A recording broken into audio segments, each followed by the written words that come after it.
What is up, guys? It is Level Up Friday, and this is the Casual Wrestling Podcast. We've got some news to talk about tonight, and Level Up Lauren tries to reclaim her belt in our 10 Questions 2.0. Before we jump right into that, make sure to hit the like button if you are watching us on YouTube, and if you are listening on Spotify or other podcast networks, feel free to leave us a nice little 5-star review. What is up, Lauren?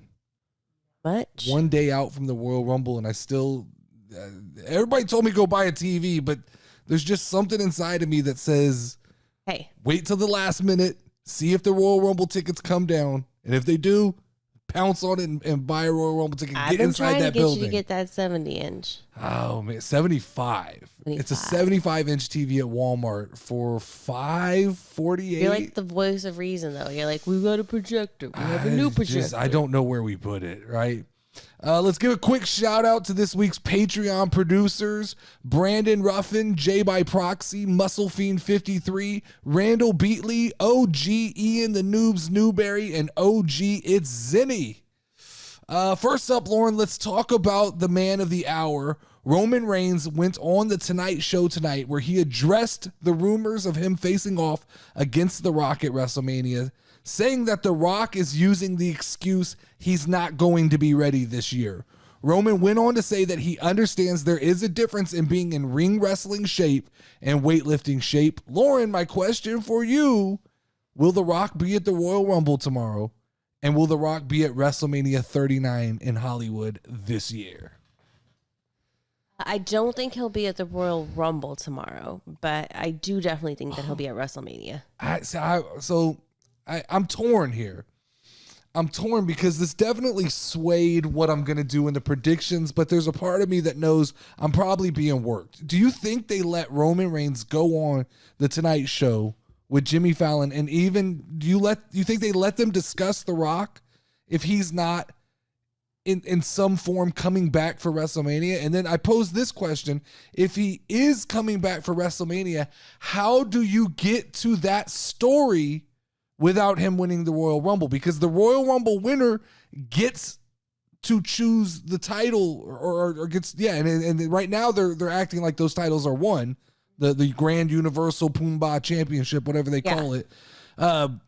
How do we get there? That's my problem. Is how do you do that?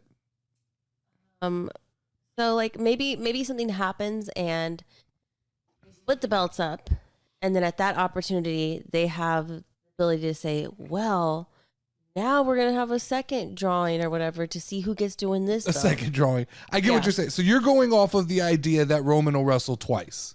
Yeah.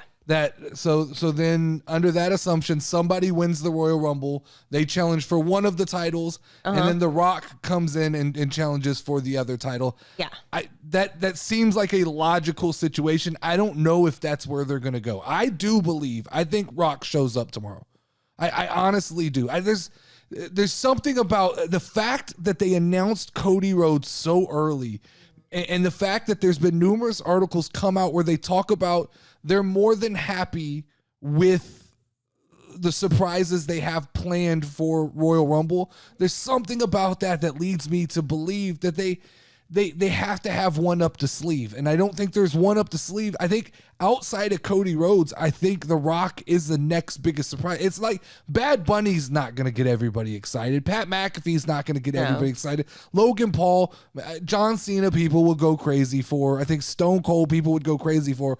But there's nobody that people are anticipating more than The Rock. And so I find it odd, right? You know, when they go on those late night shows, they pre-discuss what's going to be talked about. It's not like Jimmy Fallon just sprung that question on him. Yeah. That definitely that was predetermined. And so WWE, somebody had to approve like the fact that, okay, we can talk about The Rock. We can make this conversation happen. It's just like I'm torn because there's one side of me that says, how do you not announce The Rock for Royal Rumble and basically just blow the lid off of the Alamo Dome and sell every single ticket that's in that building? Because as you know, I'm monitoring tickets right now. There's a lot of available tickets Yeah. On the resale market, I get that it's almost sold out as far as like Ticketmaster goes, but on the resale market, there's a lot of tickets available, and if you announce The Rock, that's done. I mean, all of those tickets sell immediately if you announce The Rock. I don't know if that was a tease tonight, or I don't know if they're really like, if there's really this, but does it, once again, and we do this as wrestling fans all the time, we build up this story that WWE never tells us, right? But we build it up as fans and we let it grow out of control. And then we get to the event, it doesn't happen, and we're all let down. And WWE kind of says, and the IWC kind of says, they never told you that. But I always feel like, to me, that WWE has a little bit of a responsibility to kind of temper expectation. Like if they because they hear the swell of like people talking about The Rock. Obviously, if they talked about it on Jimmy Fallon, they heard the swell. I feel like they have a responsibility to kind of temper that expectation and go, he's not going to be at Royal Rumble. There's no chance. And the fact that like the poster has electricity and all of these things are happening, I still believe, I do think The Rock will be there.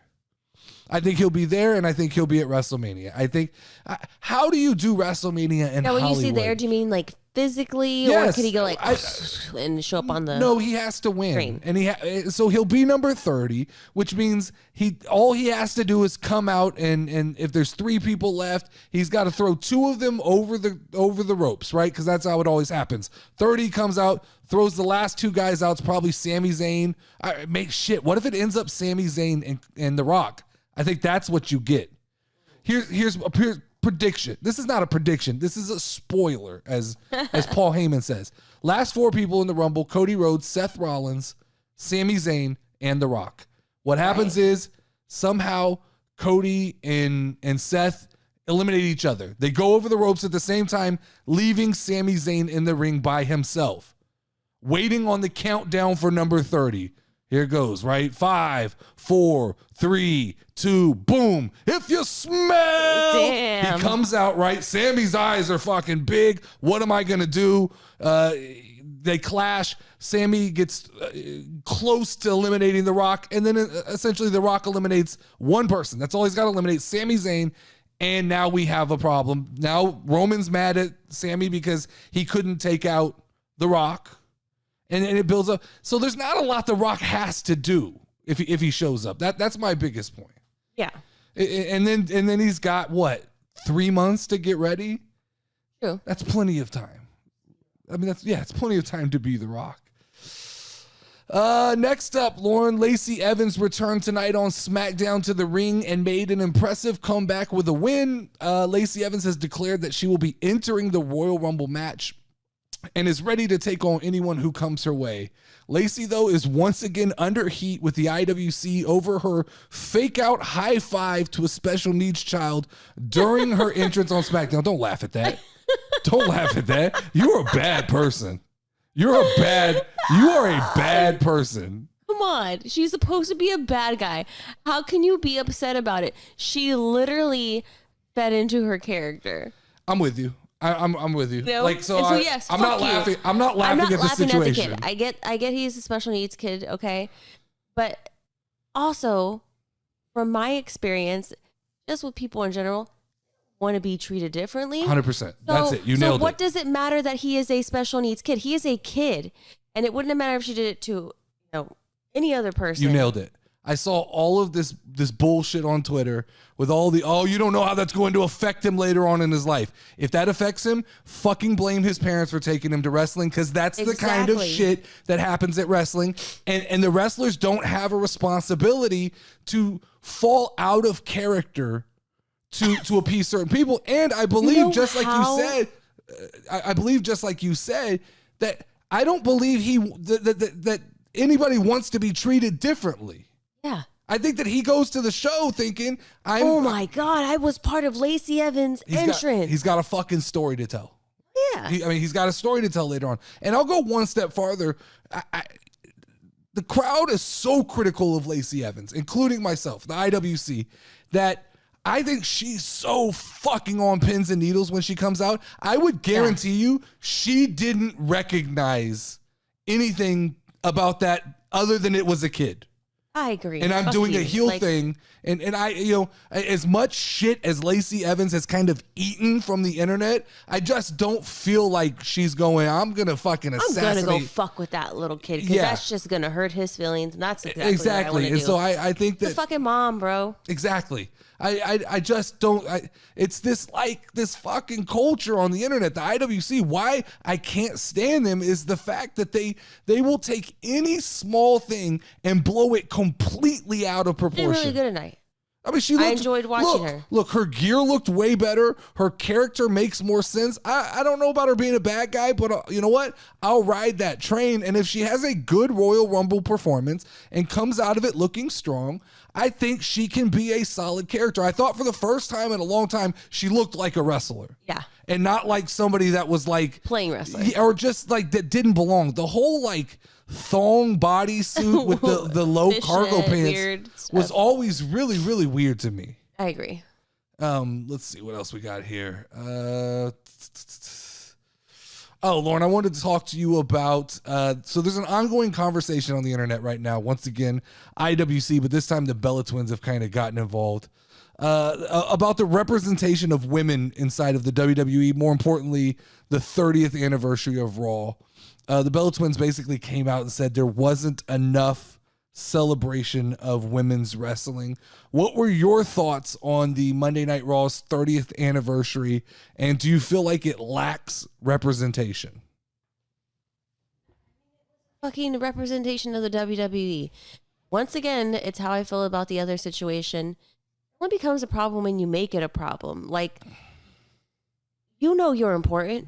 Why do you need to like celebrated more? I thought it was fine. There's a certain amount of time, right? I said this on Tuesday, I think. When the show starts, there's a small sliver. And when the show starts, there's 3 hours and it starts counting down. And you have certain things, especially when it's an anniversary show, you have certain things that you're trying to celebrate. I get it, right? But there's also mainstream storylines that you have to handle, and one of those being Sami Zayn with the bloodline and the trial and all of that stuff. That was amazing. And it ran long. And when something runs long, you have to cut something. And unfortunately, when you look at the call sheet for that night, there were two matches that made sense to cut. It was either Becky Lynch and Bayley, or it was the segment between Sonya Deville, Charlotte, and Bianca Belair. Whichever one you want to cut, I'm willing to make the argument that maybe it should have been the Bianca Belair, Charlotte, and Sonya Deville segment. But I'm with you that on the fact that that was a representation of Monday Night Raw. I don't think anybody went out of their way to go, we need to underappreciate the women tonight. I just think that, look, this has been a male-dominated business for a long, long time. And so when you start putting this together, there's a lot more to celebrate about the history of men's wrestling. Now, is there some stuff that they should have featured within the episode about women? 100%. But I also think that within the women's division, there is a little bit of like divisiveness with it, be it Sasha Banks leaving the company. They don't want to feature a ton of that. Then you see that like the Bella Twins are a little snarky when they're not represented. And so I think there's a little bit of like dissension between the WWE and some of the women's legends. And so I just think, I don't ever think it's by design. I think they just put together a show. It happens. And it just doesn't come to be exact. But my question is, how much representation would have been okay? So if they half of the show. But if they did like a 2-minute video package highlighting women, that's it. They're good. Like the Bella Twins then are going to be quiet. That's my problem. Is I think that it's just people always looking for the next thing to complain about, rather than just like, it's okay to casually bring up like, I wish WWE would represent women more, not go on the attack. And it feels like the Bella Twins now have found a platform for a crusade to go against the WWE and speak of like, almost speak down on the company that fucking made them who they are. Yeah. I mean, how quick people forget Like how they got to it was one of the Harold and Kumar guy, Cal Penn. You told me about him doing an interview where he said he wished he didn't make any of the Van Wilder movies because look, things are a certain way at a certain period of time, and I don't think we should apologize for them. We can learn and we can grow as people, but like how quick people forget what got them to the level of success they are at. The Bella Twins tried to leave WWE at one point, and they tried to go make a name for themselves outside of WWE, and they found out real quickly it wasn't that easy.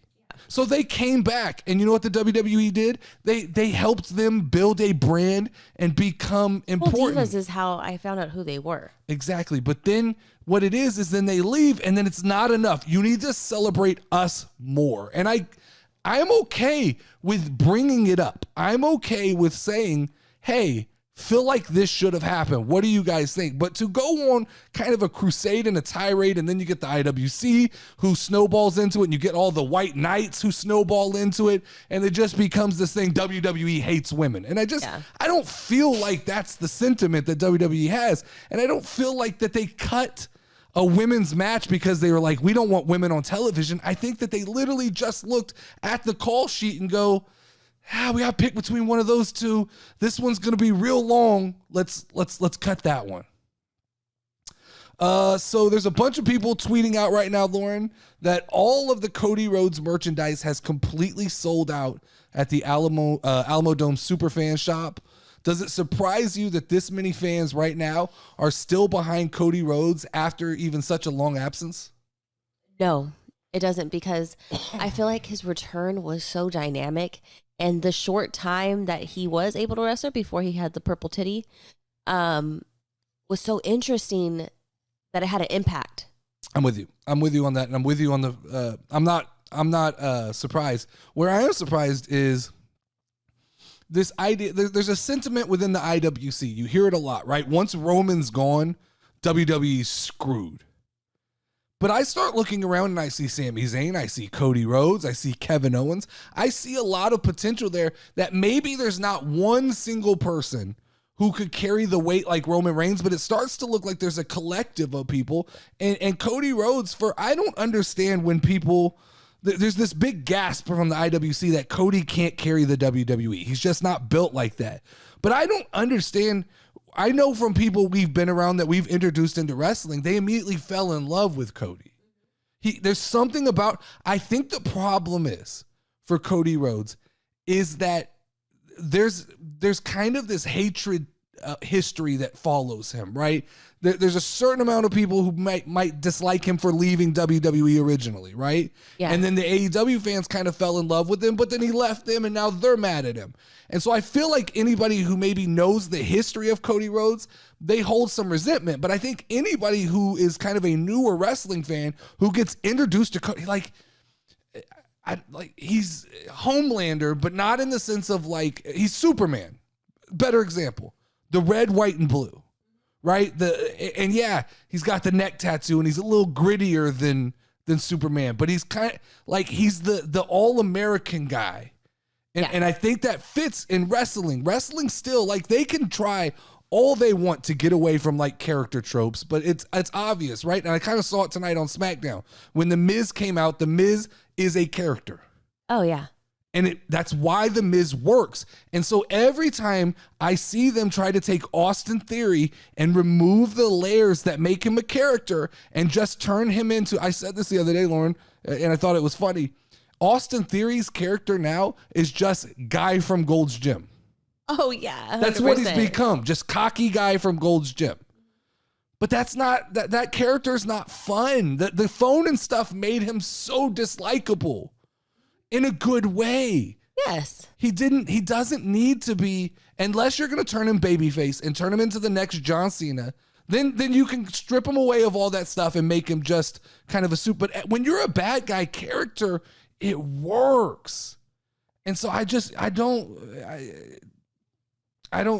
to me, Cody Rhodes fits all of that. There's kind of a redemption story. He came right in, established who he was. He's got the theme song works, the red, white, and blue. all of it, it's from a baby face. He's the coolest baby face in pro wrestling right now, because most baby faces, they're like kind of bitches. Yeah. I mean, for the most part, most baby faces are kind of like fucking goofy. And that's not meant to be a knock on people. And I'm going to throw a name out like Ricochet. I like Ricochet. I think Ricochet is extremely talented, but Ricochet is definitely not targeted at like the alpha wrestling fan.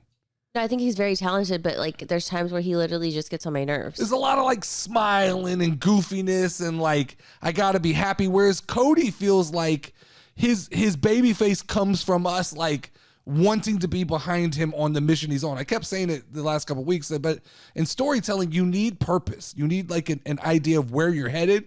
And with Cody, better than anybody ever has, night one came out and fucking laid it out in a promo. This is why I'm back. I'm back to get this title. Finally, I want to talk to you about Sami Zayn, who recently answered the question on in an interview about whether or not he could become the face of the WWE, saying, quote, "If I was being honest, I mean, I don't know. I can win the world title. I can carry it for a while. I could go do talk shows. I can do all of that stuff, but I don't know if I'm the guy you can necessarily hitch your wagon to for the next 5 to 10 years, like the face of the company for the next 5 to 10 years. I'm not as big as, say, a Roman Reigns, a John Cena, a Brock Lesnar, or whoever, and that's the typical, the guys that are the head of the company. If nothing else, I am very realistic about my physical appearance. I'm not as big as these other guys. And WWE wants a certain projection for the long haul. So I ask you, Lauren, do you think that Sami Zayn can be the face of WWE in a post-Roman Reigns era? Honestly, no. And my reason why is because I feel like he's good because he has a story to tell. You know, right now it's his, how I kind of felt to like, okay, I equate it to like Bianca Belair, right?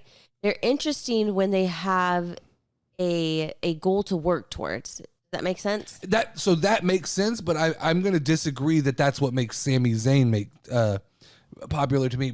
If you go back and you look at Sami through the years, I think it's more opportunity that's been the problem than it is like one trick pony. I agree with you 100%. He's definitely very talented. I've always told you that I've liked him.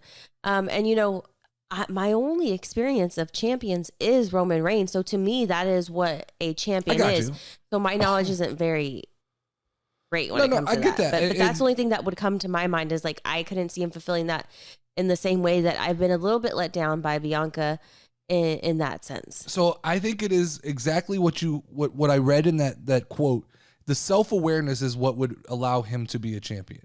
It is the fact that he knows he's not everything else. When you go back and look at the history of Sami Zayn, be it from kind of just the original Sami Zayn to the conspiracy Sami Zayn, which was still amazing when he was doing the podcast in the ring, which then, you know, parlayed into the bloodline Sami Zayn. Yeah. He's always reinventing himself. He understands that to stay credible, he's got to constantly be thinking, do I think that he can carry the company in a sense of, like Roman Reigns, you can put the title on him for 3 years and he stays interesting? Not at all. But do I think that he has the ability to make other people interesting around him? And in that turn, can he be a good villain or villain and babyface to whoever is in need of being that top dog in the company? 100%. If you remember, think back to a SmackDown we went to about 2 or 3 years ago where, if you remember, it was Sami Zayn versus Roman Reigns for the World Heavyweight Championship.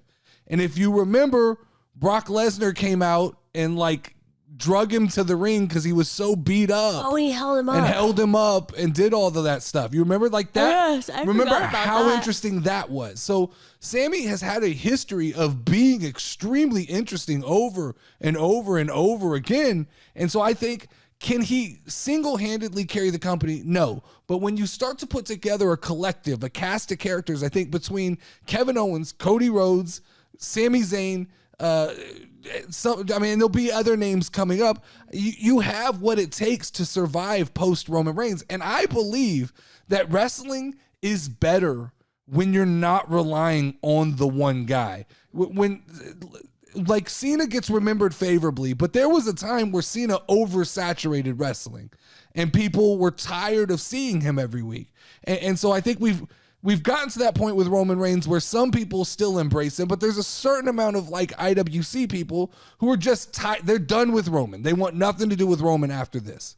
And so I think that Sami, I don't think, like he said, I think his self-awareness, I think that he can carry the company because I think that he can help elevate he can elevate Kevin Owens. He can elevate Cody Rhodes. He can elevate Jey Uso, right? Yeah. So he elevated the bloodline. Let's not be, 100%. Let's not lie. The bloodline were beginning to get stale. He revived them and brought them back. And I was even calling for around Clash at the Castle. I was calling for like, all right, it's time to break the bloodline up. Then we got the Sami refresh and it all started going way better after that. Yes. All right, Lauren, let's make our Royal Rumble predictions for the week here, or for this pay-per-view premium live event, whatever it is. It feels, I mean, the problem is it feels like forever since we had to do one of these. We officially, like, this is it, guys. Mark your calendars. This is the end of the drought. That was rough. That was 9 weeks that we had to go through. That was extremely rough without a build-up to a premium live event. So let's start with Women's Royal Rumble. Who do you have and why do you think it's happening? Rhea Ripley. Okay, and why do you assume Rhea Ripley's winning? I feel like it's time that they feature her, and I think her versus Bianca could be a believable match. I'm with you. I don't know if I want her versus Bianca, but I am 100% with you. I also picked Rhea Ripley. I can't see who else makes sense. I've heard that Becky Lynch is a possibility, but I don't like it. It's Liv Morgan. Don't go there. Mm-hmm. Men's Royal Rumble. Who do you got? Boy. Who's your boy? Man. Ooh. Sami Zayn. I like that pick. I like that pick. I think that pick. So I'm going to tell you, I like that pick because I think that makes the most fun road to WrestleMania we have ever seen in our lives is if Sami Zayn wins. Yeah. Which is why he's not winning. He's not going to win. He's going to challenge. Somehow he'll end up at Elimination Chamber challenging Roman Reigns. He's not winning. I am going to curveball off of what I've been saying. And I think that Roman scared me tonight. I'm going Cody Rhodes. Okay. I just, with the merchandise selling out, if there's any doubt about The Rock, I feel like WWE panics and says, all right, the fans, look, his merch is selling out. The fans are behind him. Put him on. Yeah. He's ready to go. Let's see. We got Bianca Belair versus Alexa Bliss. I said Alexa Bliss. So did I. So. Something feels like Bianca's run is coming to an end. It's getting stale, and I think the fans started to turn on her a little bit. So I think she needs that refresh and that reset to go back to chasing. And I think that her and Charlotte Flair make sense in a kind of who's the best situation, and they can do that on SmackDown. I think that it's time for Alexa to take the belt on Raw. All right, we got LA Knight versus Bray Wyatt in a lights out match. Bray Wyatt. That's who I have too. Have we agreed? No. Okay. So we disagreed on the men's rumble. I got Bray Wyatt as well. I don't think there's any chance LA Knight wins that. I don't think he needs to win it. I think just being a part of it was plenty enough. Then we have Roman Reigns versus Kevin Owens. Roman Reigns. So pretty much the only place we disagree is on the men's Royal Rumble. And to be honest with you, it's probably going to be The Rock. So, all right. So that's why I added in this special stipulation of I need you to pick 3 predictions for the Royal Rumble that can gain you a bonus point. And as extreme as they are, they can be, whatever, but The Rock is coming back. So so your first prediction is The Rock's. I'm hesitant to allow that because Pat McAfee returns. Okay. Stephanie McMahon wrestles. You said anything. It could be as wild as I want. Okay, so cool. I will tell you that I was expecting in a prediction a little more than just who returns. So I have Pat McAfee returns. Okay. But my prediction goes deeper, which I feel like... Oh, of course you go super deep. Should give me some more points. Pat McAfee returns to the Rumble.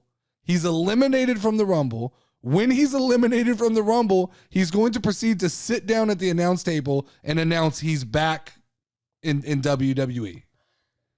I believe that's going to happen. That would be awesome. He comes out, he's in the match, he's going to get knocked out pretty quickly, fall to the side, walk over, grab a headset and go, well, guys, I'm back. That's prediction 1. Yes. Prediction number 2, John Cena enters the Royal Rumble and gets eliminated by Logan Paul. Okay.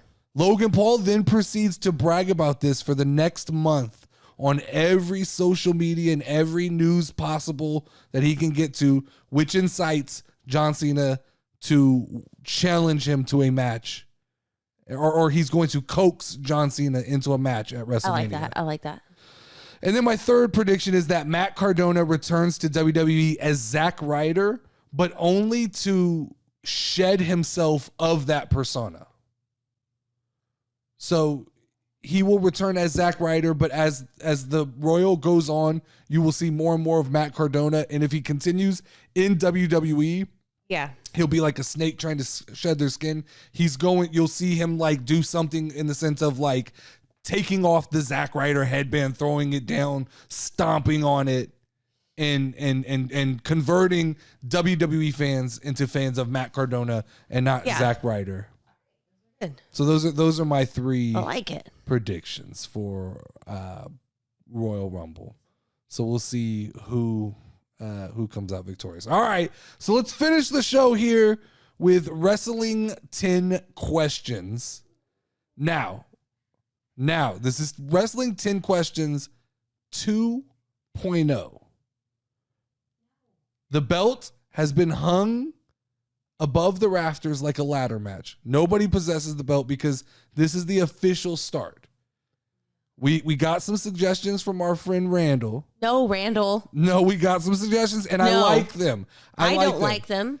Every question that you ask has does not have a T, has to have a wrestling element to it, meaning you can't ask strictly about hair color. You can't ask about gender or race. Listen, Randall, how do you expect me to figure this out? So you can get creative. You can finagle away into, have they ever won the Women's World Championship? That determines gender, correct? Possibly, but all right. So here we go. Wrestling 10 questions. All right. Start. We should put you on a clock as well, but we're not going to this week. I mean, how hard do you want me to make it? Let's just say I fucking lost now. No, 10 questions. You can still do. There is a way to. You're asking a lot of my brain. No, I'm not. I'm not though. 10 questions. Go. Start it out. And I will buzz you. Are they on Raw? Yes. Were they on Monday night's episode? No.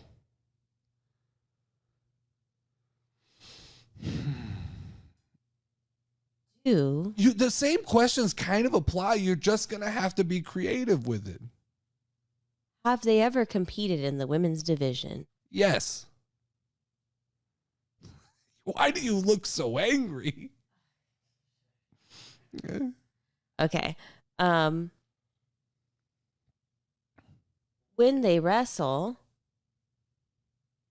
is their hair long enough that it would flow?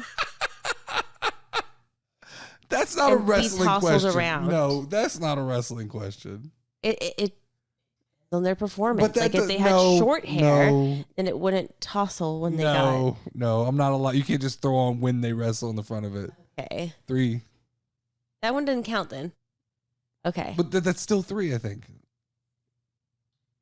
Is their hair a significant part of their costume? Yes. See, that was a good question.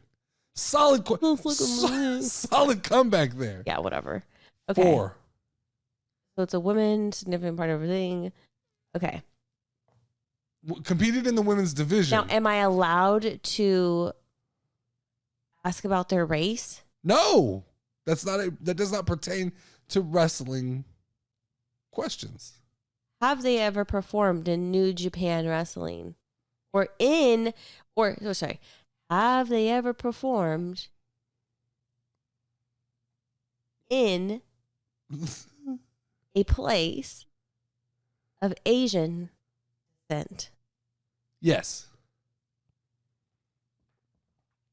But that doesn't really eliminate many people. Because most wrestlers have. That's 5. Right, so it's a woman. She got like colored hair.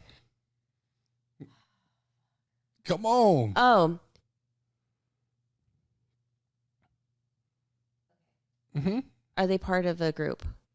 No. No.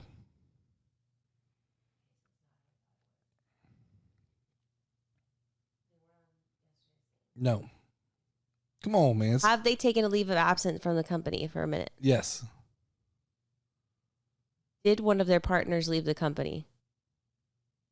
Did one of their partners leave the company? Or did their partner leave the company? No. Okay. Well, One question and an answer is what I need. I don't know. I'm going to fucking guess Naomi. No, but that you have one question left. Use It your doesn't question. matter what fucking question it is, because I have no idea who You the were fuck it is. on the right track. But I might have been on the right track, but unless you let me answer my wonderful questions like, do they have purple hair? Do they have blue hair? Are they blonde? Are they redhead? But it's so easy Ugh. it's so easy to, like, even with no knowledge of wrestling, you can, I agree with Randall, you can quickly. No, Randall, no. I no longer You have like one question, you. one last question. Come on. Think hard, give me one solid question, and then throw your Hail Mary. Because you asked about their hair being a part of their character, and then you went Naomi, which I don't think I would agree is her hair is part of her. Yeah, but that's not her hair. I guess that she has the like pigtails and stuff, but come on. Do they have an alter ego? Right now? Yeah. No. The Bliss. No. It was Asuka. I mean, it feels like you should have got If that. you would have let me ask, is she of Asian descent? But that it's too easy. That brings it down to like 3 people. You were gonna go Io. I was going to go Io. Yeah. Whatever, man. That is all the time we have tonight. I'm really bummed. Thank you guys for tuning in to another episode of the Casual Wrestling Daily Podcast. I hope you enjoyed this week's show. If you have any suggestions or thoughts for future No more episodes, suggestions, Randall, please. please don't hesitate to reach out and drop those in the comment section. And don't forget to join us next week, same time, same place, for more wrestling talk. Until then, it is time to ring the final bell. Ding, ding, ding, ding, ding, ding, ding, ding. Step in the ring, if you ready, let's go. Ay, Casual Wrestling Community Show. You already know, talking WWE. Keep it rolling and hosted by Notorious Nerdy D. Don't be sure that you gon' find. Tune in cause it's online. Hit 'em with a figure 4 leg lock, power driver or clothesline. We bringing that heat like the show, but you should